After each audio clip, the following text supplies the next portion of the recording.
Hello and welcome to the Success with Savitha podcast, where we share hot tips on how to do life and business without losing your mind. I'm your host, Savitha Nanjappa, entrepreneur, high-achieving 9-to-5er turned transformational success coach, helping you create a wildly successful business.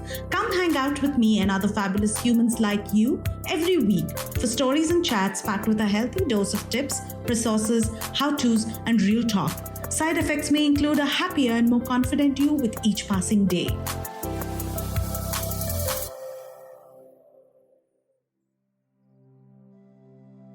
Hi, and welcome to this week's solo episode with me, your host, Savitha. And today I want to talk to you about 5 ways you can work smarter and not harder. One thing that I find, especially with women or with people in general, is you equate hard work to the number of hours that you put in. Hard work equals not quantity, but quality. If some of us are working 3-4 hours in a day, we feel like we've not done enough. We feel like we've not been productive. But if you've been able to do 8+ hours, even if it's been distracted, busy, because you've been doing a bunch of other things, maybe you didn't get a lot done, you still feel like, okay, I put in a day's work. Now, for me, hard work or working smarter, the difference between the two is it's just that you maximize the time that you have scheduled to work on in your job or in your business. You maximize that time and don't end up wasting that time, and you're able to complete what you want to do, what you want to achieve within the hours that you scheduled for without overextending. Hard work to me is not about the quantity, because it's to me about the hustle. It's about the opportunities that you need to be taking. It's about pitching yourself. It's about showing up. It's about going to work every day, even if you have doubts. It's about making that sale. It's about talking to the client. It's about retaining those clients, and not necessarily about sitting in front of your computer day after day for hours together, putting in 9, 10, 11-hour days. With that, I want to share today with you my 5 favorite tips for working smarter versus working harder. With that, let's get started. So my first tip for you is do not multitask. Do not have 5, 6, 10 different screens open. Do not have 20 things on your to-do list. Okay? Don't try to do a lot at the same time. Don't have that podcast playing in the background, answering a couple of calls while typing an email, while also thinking about what's your content plan for social media and also responding to a customer on WhatsApp. Don't. Instead, what you should be putting your attention to is dividing your tasks as those times when you need to respond admin related, but focus on doing just one item, working on only one thing at a time. Don't try to work on 2-3 different things in the same hour. That's number 1. Okay, multitasking is going to kill you. It's not a super skill to have, and at least not in this context. If you're working, focus on one task. You'll get it done faster than if you were doing 2-3 different things at the same time. My second tip that I have for you is to really plan well ahead and identify tasks that you can batch produce. I know I talk about this a lot, whether in my emails or on my social media or here on the podcast, but this is really important. Identify, look at your business, look at your work, and identify tasks that are repetitive tasks, okay? And then ask yourself if these can be produced well in advance, or are they time sensitive? Now, if you can identify and bucket it as those items, those tasks that can be produced well in advance, go ahead and schedule time to do that together. For example, usually the last 2 days of the month and the first 2 days of the month, I'm working on batch producing a lot of my content. I write out all my emails. I finish that on the 1st of February for the month. Okay, and what I do is I keep it all ready, formatted, scheduled, etc. But there is some time-sensitive content that needs to go into that email, which is not ready yet, but will be ready at the time that the mail is supposed to go out. So I have everything ready, and then before the day that it goes out or a couple of days prior, I then upload the time-sensitive content that needs to be added to that email. Same thing applies to other things, right? Whether it's your social media content, or it could be like, I do this podcast, but I need to batch produce. Instead of trying to think up wake up on Thursday morning and record this solo, what would be ideal is if I can record the solos for the month well ahead in advance, and then maybe if there's something which is time sensitive, to add that to the editing in post-production later. Identify tasks in your business that are repetitive and therefore can be batched and created together. That will get you saving a chunk of time on doing those tasks over and over again. Of course, the other option is to, if you can afford it, to outsource it to an intern, outsource it to a team member in your business who can be handling these tasks. So you plan it out at the end of the month and delegate your tasks so everybody knows what they're working on, and you have all of this content ready to go, and you have the support that you need in the system from your team members and interns, so they are working on it.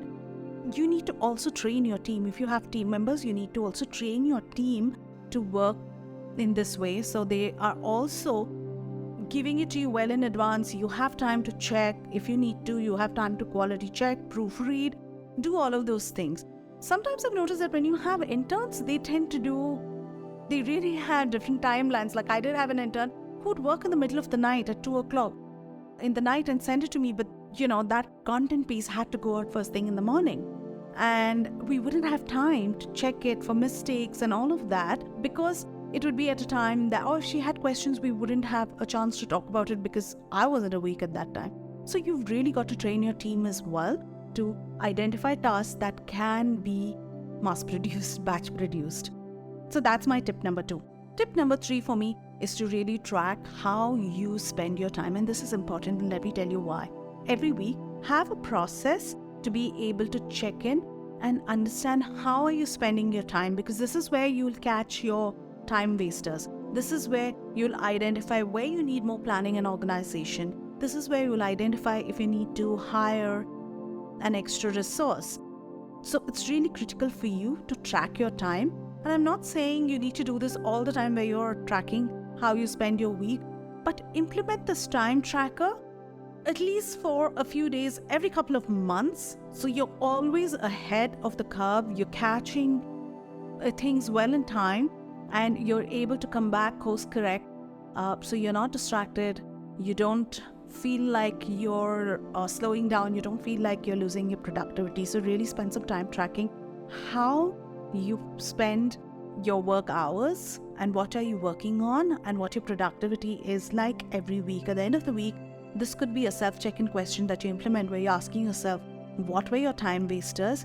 And really in your business, what were those activities that you spent time on which was revenue generating, which moves the needle forward, which is sales, bringing in the clients, lead generation. Are you spending time on these, building your audience, building a community? That's what you need to ask. Versus, have you spent a lot of time on admin related tasks that ideally you could be handing over for someone else to do, or you identify block of time in your calendar to handle these tasks. Okay, so that's my tip number 3. Really track how you're spending your time, and this is something that would help you improve your awareness of how you manage your time for yourself. Number 4, it's actually not a tip, but it's a lifestyle change. Manage your energy well in advance. Okay, take breaks regularly to avoid burnout. Burnout is real. We all can go for months together, working out, and business or your career can have these phases where there are peaks, there are highs, and there are lows. Sometimes there's a huge volume of work because it's peak season, and sometimes it could be off peak and you don't have such a high volume of work, and that's especially when you need to be taking care of your energy, taking care of your health, of your wellness, of your self-care. Let me give you an example. I think December 31st, I was all guns blazing for the new year. But December 31st, I fell ill. I had the flu. We were traveling. I had the flu. We came back from our travels. My whole family, all of us, including my child, fell ill. And it took me 2 weeks to recover. During that time, I did the bare amount of work, right? Which is managing my clients, doing client-related work because that's important and that's core to the business. But beyond that, all these plans that I had to launch stuff, some other ideas that was good to go, I just didn't have the energy to launch that because I was just not feeling all right physically. And this was important. I knew this was going to be important. The season is peak season for me. I knew that there were new launches coming up. I also knew that it's winter and flu season. So I should have been a little bit more careful, but I wasn't. I was eating on the fly. I wasn't resting enough. So December, I fell ill at the beginning of December. And then even before I could recover from that one, I fell ill again. So that's what I mean. You need to manage your energy so it does not have an impact on your health. And you've got to be able to identify and catch yourself when you find that you've not rested well, you're not eating well, you're not sleeping well, you haven't taken time out for exercise, you haven't taken time out for some quiet time. So make sure that you're balancing out your wellness, your health, and your work requirements well. So that's number 4. And finally, number 5 is develop good boundaries. And this is important for you to have a really productive day and to be able to work smarter. And let me give you an example what I mean by boundaries. Like, you've got to be able to say no. Sometimes to opportunities, you've got to really be able to evaluate if every opportunity is truly a blessing or not. You've got to evaluate the ROI on the return on investment on each opportunity and ask yourself if it's worth it. You have only a limited amount of time, right? You have 24 hours.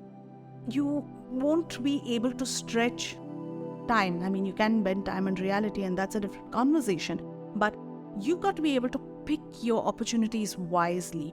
So say no more, okay? And when you say yes, think about it, evaluate it. If it's the right decision for your career, for your business, that's one. Second, when I'm talking about boundaries, develop really good boundaries so people know when you're working. Your yes is yes, your no is no. People should know when you're working. For example, my family, they know they can't call me when I'm working unless it's an emergency. So I can't have this casual chat. I can't have a long extended chat. I don't have an hour in the middle of my day to have conversations. Recently I had to go to a movie and I couldn't do it in the middle of my day. I had to really pick a time when I wasn't working, right? That's obvious, but that's an obvious one. But what about calls? We get distracted, and then it eats into your productive time. It eats into your schedule. Then you have distractions. So when I'm saying boundaries, it's also about distractions. It's about that you set out to do research on the internet, and then you go down a rabbit hole and you lose 30 minutes. And with that, we come to the end of the 5 tips that I wanted to share with you. I hope you liked what I had to share with you today, and this is helpful. You may already be following some of these, all of these, but I guess it's good to kind of hear it again so you can identify if there's some course correction that you need or some things that you may be missing on. If you like what you've heard so far, leave me a review. Let me know what else you'd like to hear from me on other topics. Hit a follow, share this with a friend or a family member who needs to hear this. If we can reach as many people as possible, it will help us grow the podcast, bring you more of these episodes, and bring you bigger, better guests. With that, I'll see you next week. Thank you for listening in. Thank you for listening to the podcast. If you like this episode and you want more, you can go to the show notes on my website, which is successwithsavitha.com/podcast. If you like what you've heard so far, I would be grateful to you if you could leave me a 5-star review, subscribe to this podcast, and share with a friend who may find this useful. You can also follow me on my Instagram @successwithsavitha and DM me any questions you may have, and I will be happy to answer them for you. Until the next episode, believe in yourself and all the best to your success.